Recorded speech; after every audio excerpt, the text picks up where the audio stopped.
Avtomobillarga qishki mavsumdan chiqqandan keyin nimalarga e'tibor berish kerak? Hozir sizlar bilan shuni ko'ramiz.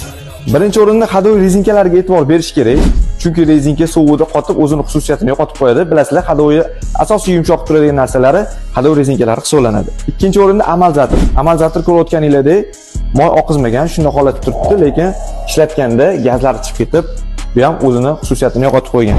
Agar amalzator yaxshi bo'lsa, tepasidagi chashkasini qo'yib olsa, xudo xolisa muammosi hal bo'ladi. Uchinchi o'rinda bo'lsa, sharoylari. Bu mashinada ko'rayotganinglardek sharoy qismi ham ketib qolgan. Chunki yomg'ir qorda chuqur to'lganda chuqurga ayamasdan mashina tashaladi. Shu paytda sharoy ham ketib qolishi mumkin.